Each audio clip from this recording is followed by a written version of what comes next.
Arbor Realty, ABR, ticker symbol ABR. In this video, we're going to do a full back test, a full technical review.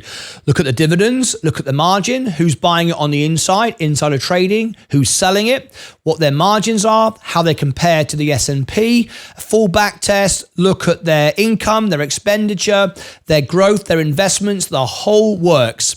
If you want a full review of your favorite stock, I do it for my members. So you don't have to spend the time doing the research. You don't have to invest on the multiple platforms that I invest in and spend lots of money on. I bring it to you for free. However, should you like the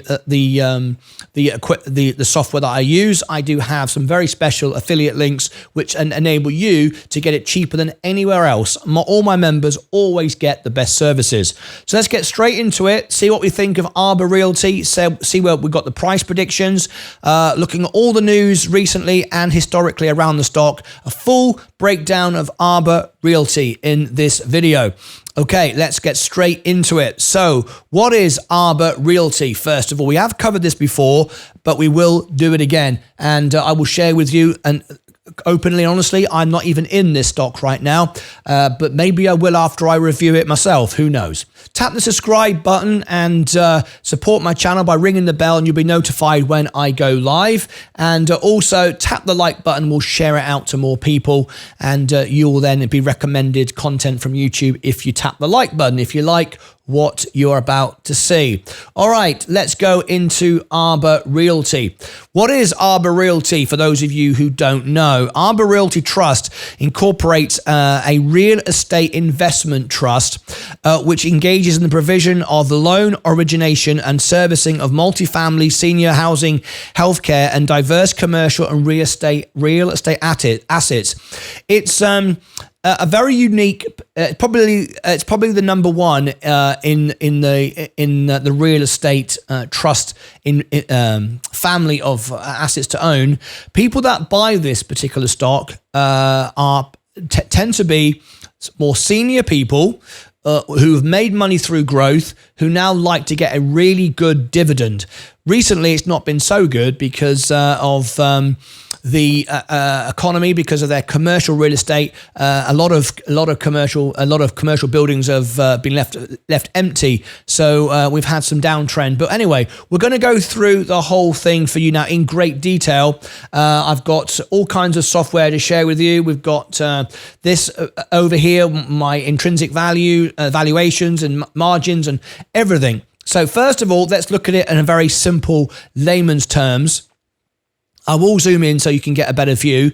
CEO Ivan Kaufman, 633 employees, based out of New York, around since 2003. If you were using margin, it's regarded as a low risk. 25% is the lowest risk, so it's regarded as quite a safe stock. 2.5 billion market cap. The high today is 1411. The 52-week high is 1774. The 52-week low is 1010. The low today is 13. Price to earnings ratio, 753. That's the price to earnings ratio, what it costs to what you're going to earn. The lower, the better. That gives you more value, but that's a very, very basic way to look at it. We're going to go into much more detail in a minute, but this is the reason why people buy this stock. 12.39%.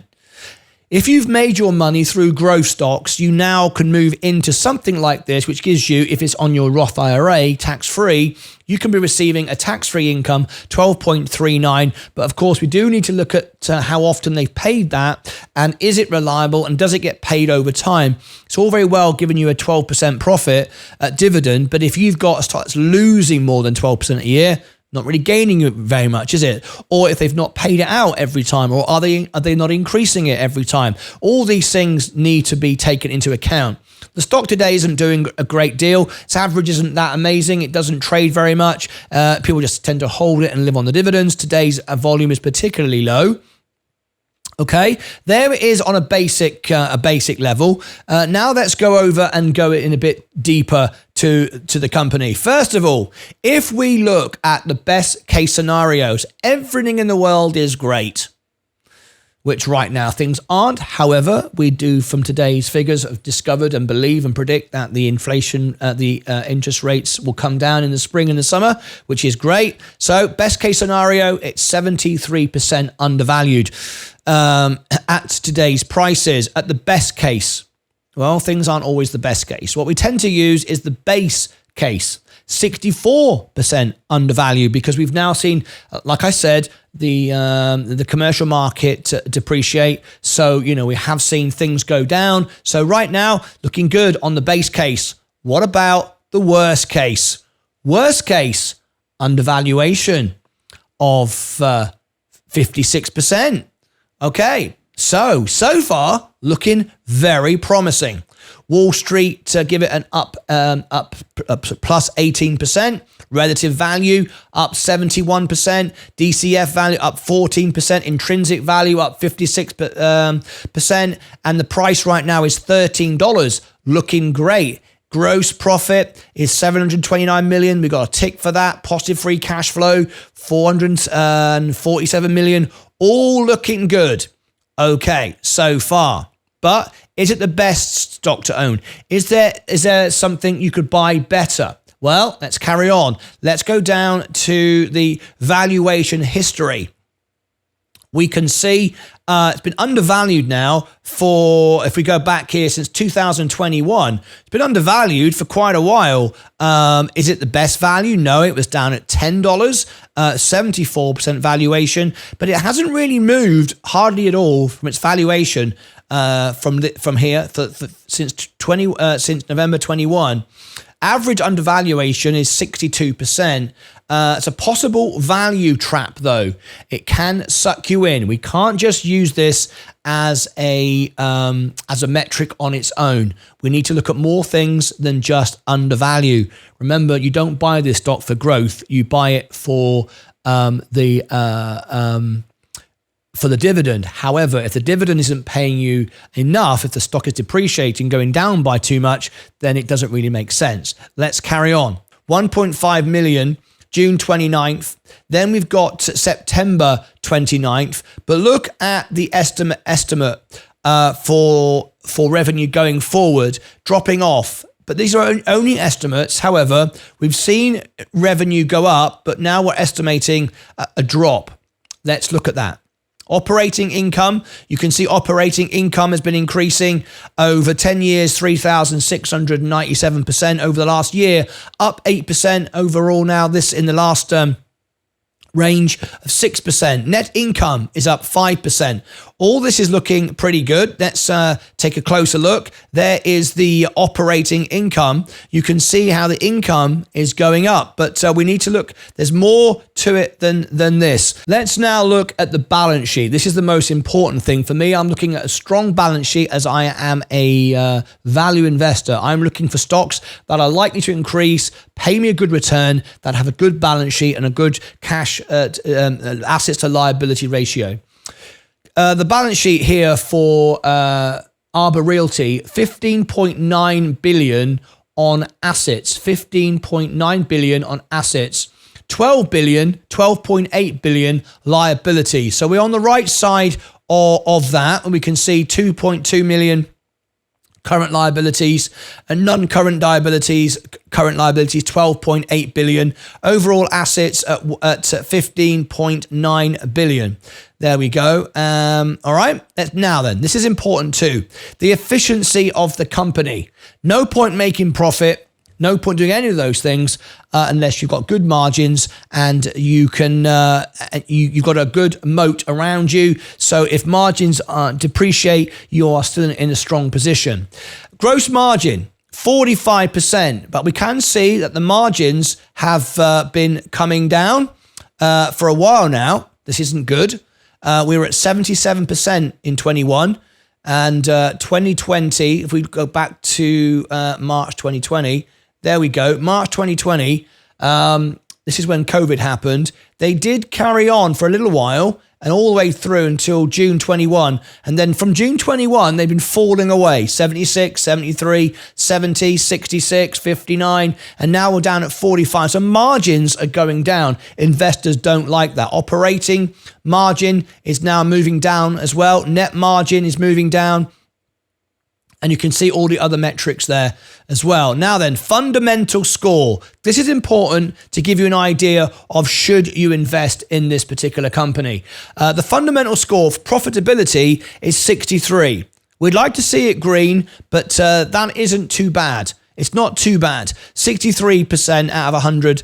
Positive cash flow is good. Positive gross profit is good. Exceptional 3 years revenue growth is good. Positive income is good. But 63 isn't the greatest, but it certainly isn't the worst.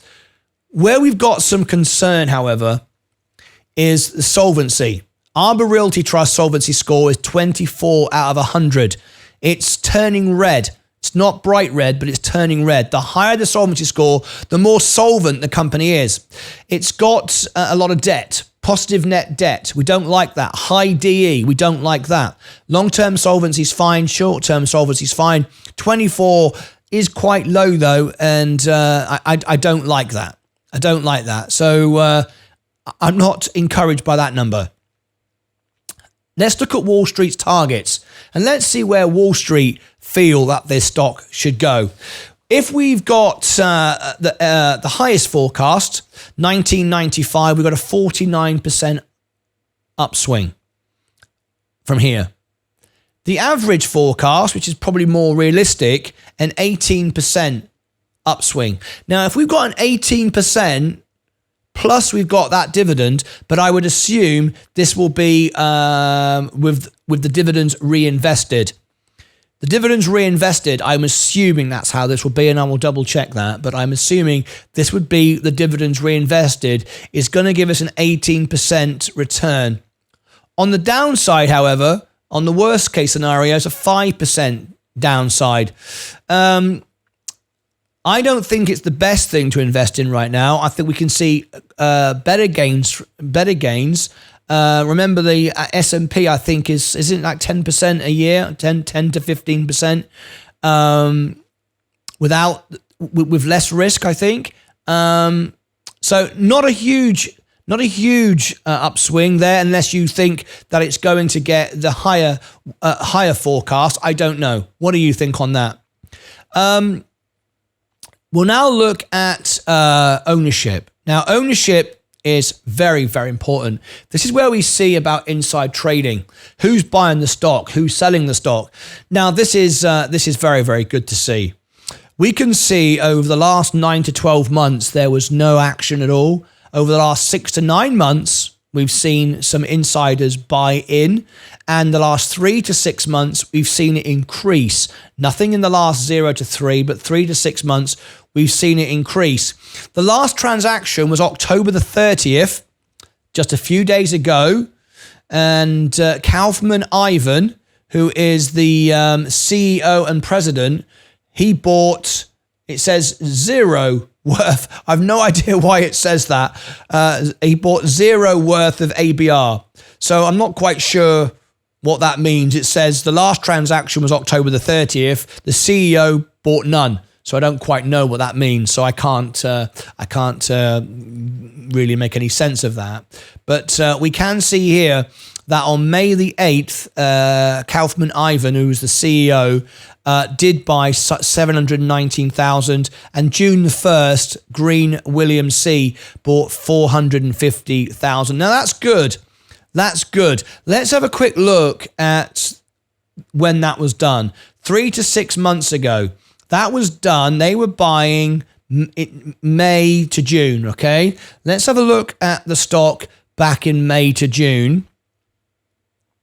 Year to date.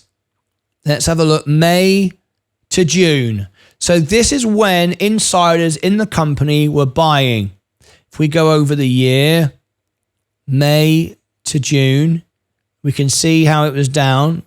They started buying here, sort of the mid-range. May to June, it then rallied, and now it's dropped back to where they bought in, so they're not likely to sell it now, likely to hold it.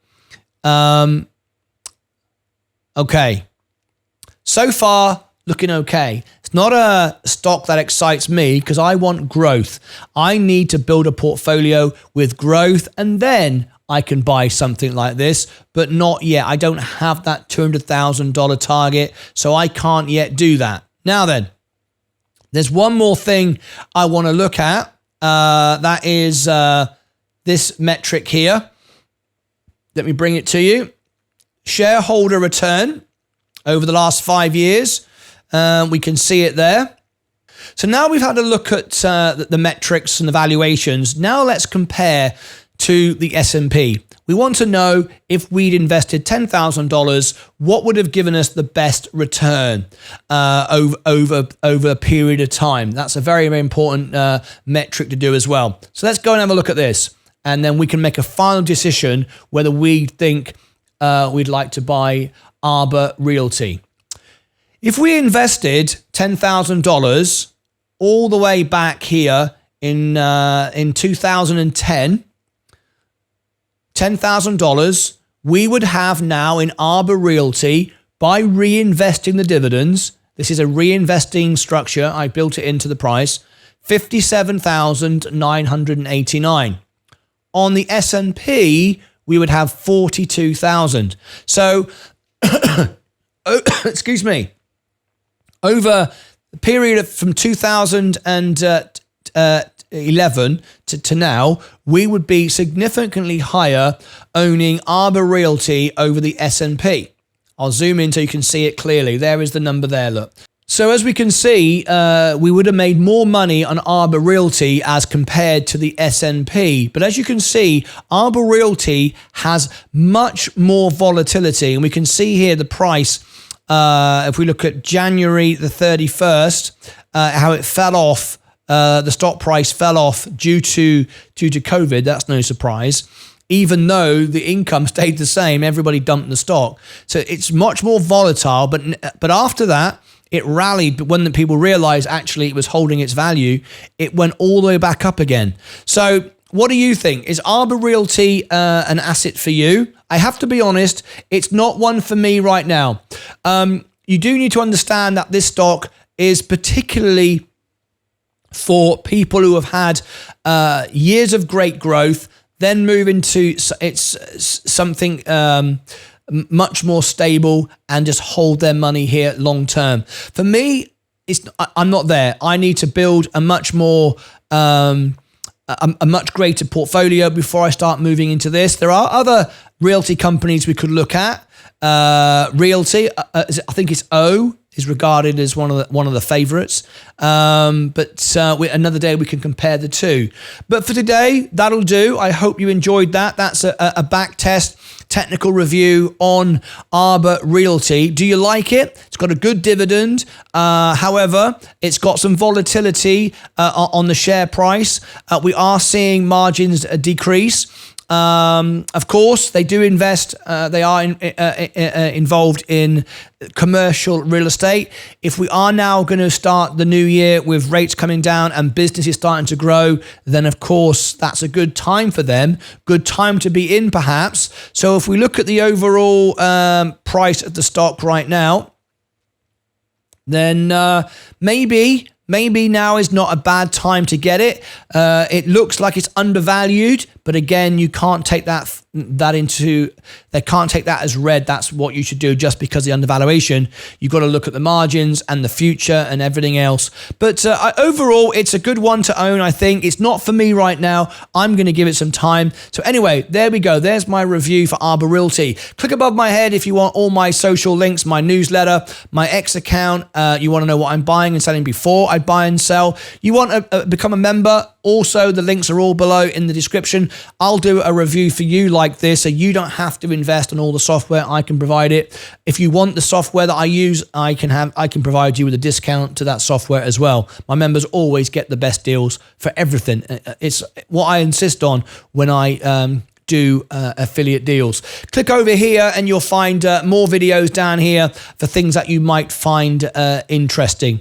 Until next time, as always, take care of your money, yourselves, your crypto. Most importantly, take care of each other.